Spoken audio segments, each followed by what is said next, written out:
Bienvenue à vous, c'est parti pour ce nouveau numéro de votre journal du Ramadan. Le focus du jour est consacré à la vie et l'œuvre d'El Hadj Ibrahima Sakho. Connu pour ses prêches mémorables et sa capacité pédagogique, Ibou Sakho est né en 1911 à Rufisque. Il est également l'initiateur de la Salatul Tasbihi qui se tient chaque année à Ngekor dans le département de Mbour. Vous aurez son portrait en fin d'édition, sans plus tarder la rubrique des reportages du jour. Dernier tournant du mois de Ramadan, une importante occasion pour se consacrer à l'adoration de Dieu à l'image du prophète Mohammed paix et salut sur lui et ses compagnons. Un imam nous explique l'importance de cette décade et son lien avec la nuit du destin, Moustapha Gabar Diop. Laylatul Qadr, ou la nuit du destin, est une des nuits de la fin du Ramadan considérée comme bénie par les musulmans.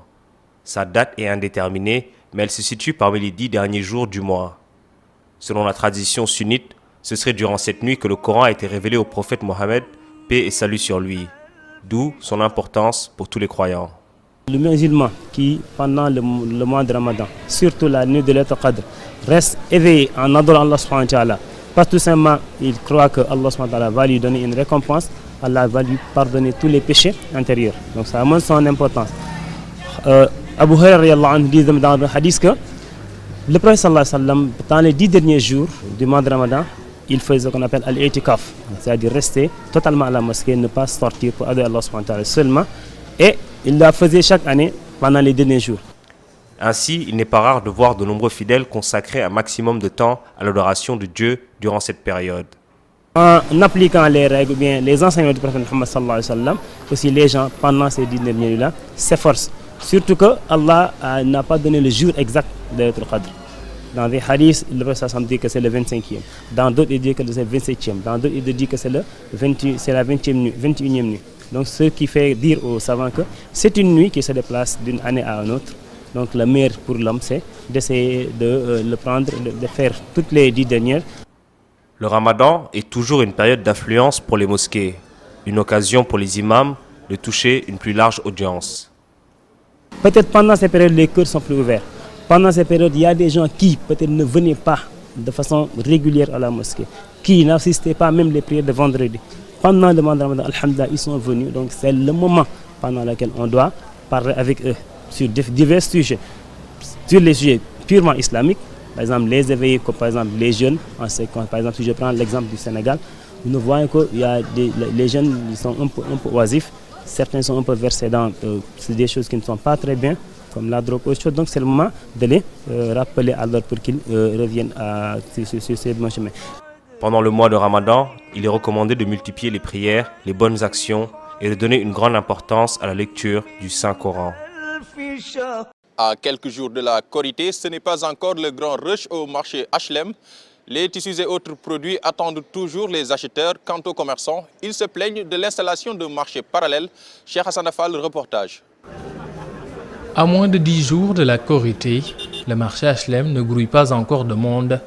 Pour ces marchands, trouvés dans leurs boutiques, les clients se font toujours désirer. Nous avons fait des commandes et rempli la boutique en attendant les clients. Mais le souci est qu'on ne les voit pas. Nous ne vendons presque rien, mais nous gardons espoir pour les derniers jours. Dans toutes ces boutiques, une réorganisation du planning de travail est envisagée pour les jours de rush qui arrivent. Au fur et à mesure que le mois avance et que la fête approche, mais aussi que les clients soient là, nous pouvons veiller jusqu'au petit matin.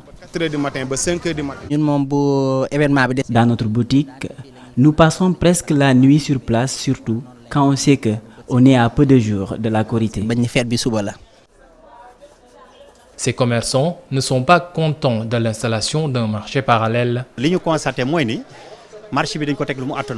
marché est trop chargé. Selon nous, beaucoup de commerçants se plaignent de la nouvelle configuration du marché, avec ses cantines qui longent la route. En plus, d'autres tentes installées lors des événements. Ça pose un réel problème d'accessibilité à nos clients.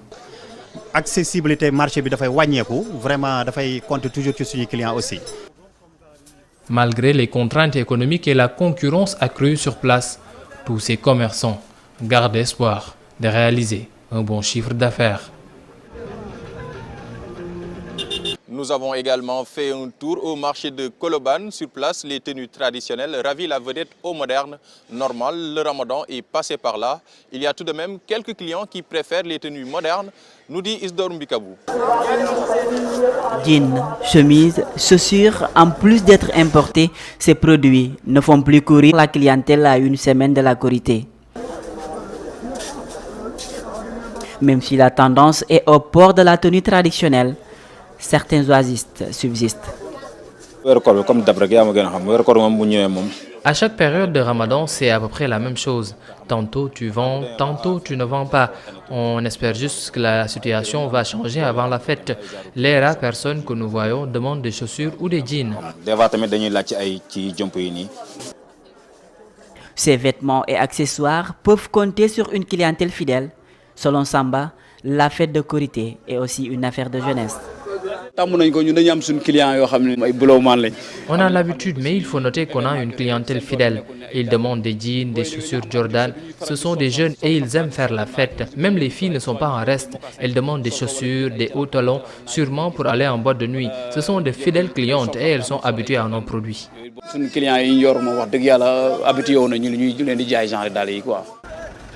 Nombreux sont les personnes qui quittent Dakar en cette période pour aller fêter en famille. Ces vendeurs de Colobane sont idéalement bien situés pour offrir leurs produits aux voyageurs. Tu peux vendre, mais ça ne marche pas pendant le Ramadan, quoi.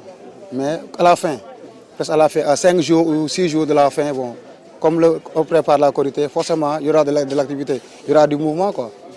Il y a certains qui vont venir aller dedans au marché Gam pour acheter des tissus, les autres qui doivent aller dans leur village pour prier, tu vois. Forcément, ils vont acheter des chaussures et des pantalons.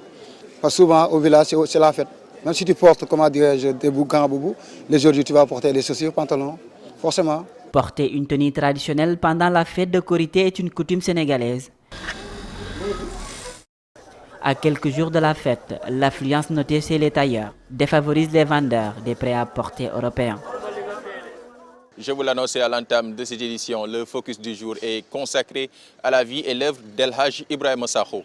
yàlla tànn la nga bokk ci ñi ko gëm ngay dox ba àgg ci war a jël tariqa yàlla yemale la ci tariqa Mawlana si Ahmad Tijani nga war a ñoñ nga ñoñu nag ñoñoo des nga ñoñu ci Alaaji Malick Sy wax naa sànq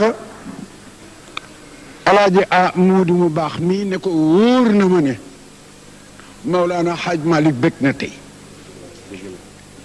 te kat bu ma ne bég na dama ne Cheikh Tidiane bég na Cheikh Tidiane ku ne bég na danga ne rasulillahi bég na mbégam rasulillahi mooy mbégam yàlla te wa rizwanullahi akbar Fils de Eliman Sakho et de Ngouy Sigui Ndiaye, El Hadj Ibrahima Sakho est né le 20 décembre 1911 à Rufisque. Il a fait ses humanités auprès d'Aliou Satou Cissé de Diamal. Dès le bas âge, il reçoit le wird Tidiane des mains de son père Eliman Sakho, Moukhadam d'El Hadji Malick Sy. Après la maîtrise du Coran et des enseignements islamiques, il revient à Rufisque, sa ville natale, où il sera nommé imam de la mosquée de Mérina en 1945, puis imam ratib du quartier Arafat de 1967 à 1994. Connu pour ses prêches mémorables et sa formidable capacité pédagogique, Mam Ibou Sakho effectuait chaque mois de Ramadan des séances de tafsir du Coran à la mosquée de Tchedem, et ce de 1961 à 1990. Aujourd'hui, c'est son fils El Hadj Hassim Sakho qui perpétue cette tradition. Citoyen français, car habitant une des 4 communes de l'époque, Ibrahima Sakho participe à la Deuxième Guerre mondiale lors de son service militaire. Intègre et travailleur, Ibou Sakho entretenait son champ à Ngekor dans le département de Mbour. C'est toujours à Ngekor qu'il va initier le Salatul Tasbih, qui coïncide avec le lundi de Pentecôte. Un événement inscrit dans le calendrier religieux et qui en est à sa 49e édition. Au Sénégal, il entretenait d'excellentes relations avec les guides religieux du pays El Hadj Ibrahima Sakho a effectué de nombreux voyages dans la sous-région ouest africaine. Il a été reçu également en 1966 au Vatican par le pape Jean-Paul VI. Il est rappelé à Dieu le 14 août 1914 à l'âge de 83 ans. Il laisse derrière lui un héritage spirituel entretenu par sa descendance. El Hadj Habib Sakho est l'actuel khalife d'El Hadj Ibrahima Sakho. démb maa ngi waxtaan ak xale yi may leen sama papa yi daan na wax ne Sidi Hadj Malick radiyallahu taala an daan na wax ne mépp papa moo xam ne buñ ko tooree balaa tas na bi wàlli si ca Malick sawar naa bokk ca làng ga te malaa na wasifa buñ ko lalee balaa tas rasul lay ñëw sa bàyyi moo daan wax ne méppam po moo xam ne buñ ko tooree balaa tas rasulullah wàlli si Malick sawar naa bokk ca làng ga. Et c'est ainsi que se referme ce journal du Ramadan. Merci de l'avoir suivi. Merci également à toute l'équipe de la réalisation. Rendez-vous demain pour un autre numéro.